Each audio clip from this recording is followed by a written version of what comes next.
A evolução é sensacional. Uma das áreas da biologia mais interessantes e mais intrigantes que a gente pode destacar. A biologia em si é muito intrigante. O estudo da vida nos dá uma perspectiva totalmente diferente de como podemos viver a nossa própria. E entender como todos esses seres vivos que temos hoje evoluíram e ainda evoluem é algo sensacional. Nesse primeiro vídeo eu vou abordar um pouco da evolução das doenças, mas não só a evolução biológica, a evolução social, o nosso entendimento sobre o que é doença. Então vem comigo, eu sou o Tenório Norato e esse é o B de Vida. Sejam todos muitíssimo bem-vindos.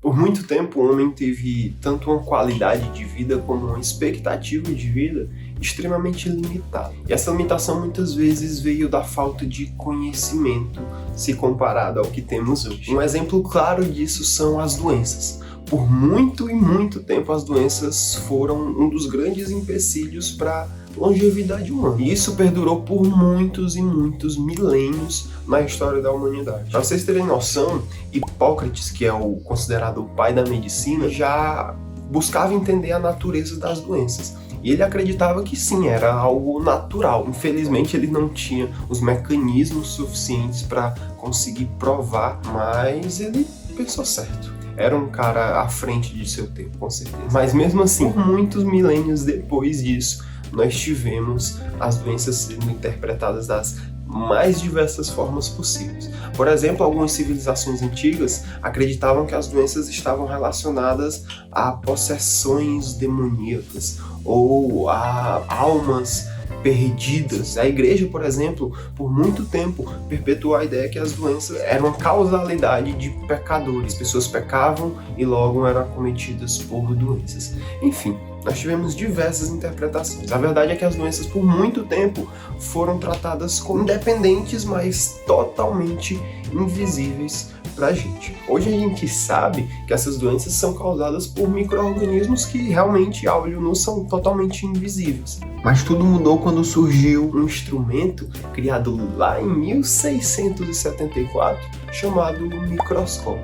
E esse microscópio abriu um universo de possibilidades para a biologia, inclusive o descobrimento das doenças, mas isso ainda demorou um pouco, mesmo depois dessa invenção maravilhosa que foi o microscópio. Isso foi melhorar quando Robert Hooke descreveu o que a gente conhece hoje como célula, que inclusive ele que nomeou, porque pareciam pequenas celas de uma prisão. Essas que hoje são conhecidas como unidade morfofisiológica fundamental de todos os seres vivos, ou seja, tudo que é vivo precisa de célula.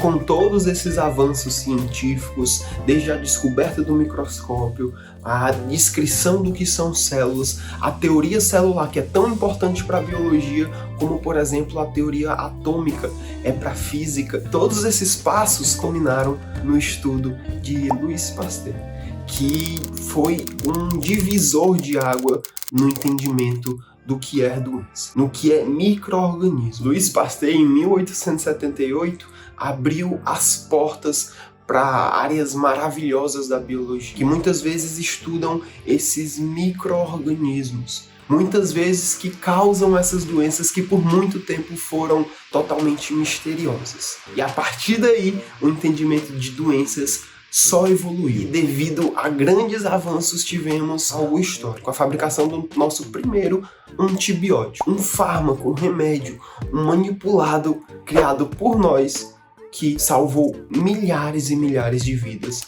principalmente numa época extremamente caótica da humanidade.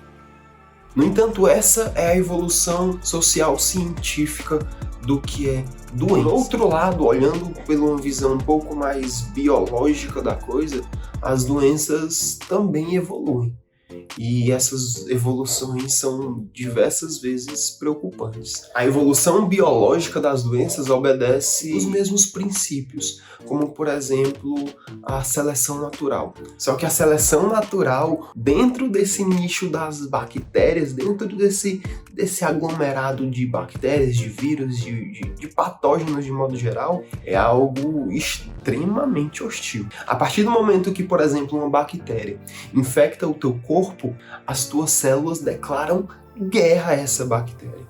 Vão fazer de tudo para tentar expulsar, engolir, destroçar esse micro-organismo invasor do teu corpo. Quando essa bactéria consegue, enfim, infectar, causar os sintomas, se reproduzir, que é o objetivo dela, meus parabéns, né? Porque você enfrentou um organismo vivo inteiro e conseguiu sobressair. Para a gente entender a evolução dessas bactérias, a gente tem que entender o mecanismo básico pelo qual funciona a evolução, a seleção natural, onde o meio, no caso das bactérias, um meio extremamente hostil, seleciona aquelas bactérias mais aptas, mais adaptadas ao seu meio. Mas aqui eu quero destacar um ponto importantíssimo.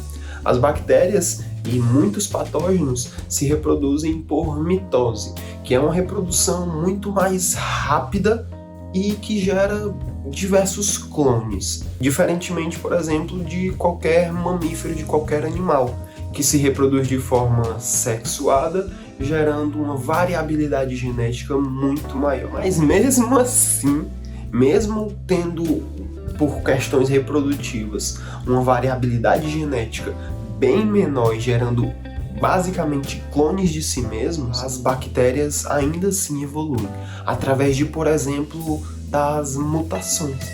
As mutações que são fatores decisivos no processo evolutivo de qualquer organismo. Mutações essas que são aleatórias e que podem servir para o bem desse organismo ou mesmo para o mal desse organismo. No entanto, esse é um dos mecanismos principais nessa evolução, nessa melhor adaptação ao ambiente em que esse organismo se encontra. E é assim que as bactérias, por exemplo, se tornam superbactérias. Elas vão sendo selecionadas pelo meio cada vez mais hostil, e aí o resultado, o que sobra, são aquelas bactérias extremamente resistentes. E, infelizmente, esse fator, principalmente dentro das bactérias, ainda é muito relacionado com o uso indiscriminado e muitas vezes incorreto de antibióticos. Então, estendendo esse fator, esse conceito para qualquer outro patógeno, dá para entender porque a evolução das doenças é algo extremamente preocupante e que gera inclusive muitos estudos. E entendendo esse mecanismo evolucionário, nós conseguimos, por exemplo, entender a importância de um lockdown em plena pandemia. A gente consegue entender o porquê da importância do uso de máscara ou o uso de antissépticos, e que, dentre vários outros objetivos, busca controlar a propagação e a consequente possibilidade de se gerar novas mutações mais prejudiciais para nós mesmos. Então, entender os processos científicos é muito mais do que um mero hobby, mas muitas vezes para viver melhor, entender melhor o seu redor. Afinal, pessoas viveram, literalmente viveram e morreram pelo conhecimento que hoje nós temos de forma muito simples. Então eu vejo como quase uma obrigação de pelo menos respeitarmos e não negarmos o que foi construído até aqui por pessoas incríveis, como Einstein, como Darwin, como Mendel, enfim, diversos outros. E esse canal é isso. Esse canal é um pouco de divulgação de ciência, mas apenas um pouco, né? Se você realmente busca entender mais, faça como o nosso ilustre Trebilu, que eu sou inclusive fãzão, tá ali na minha parede. Busquem conhecimento, não se limitem, busquem conhecimento. Então, pessoal, muito obrigado para quem assistiu até aqui. Esse foi o meu primeiro vídeo do B de Vida. Eu espero contar com o comentário de vocês, com a curtida, principalmente com o compartilhamento desse vídeo para outras pessoas. Se inscreve no meu canal, tu vai ajudar muito, muito, muito. Eu que estou começando agora, então muito obrigado. Esse é o B de Vida e até a próxima. Valeu!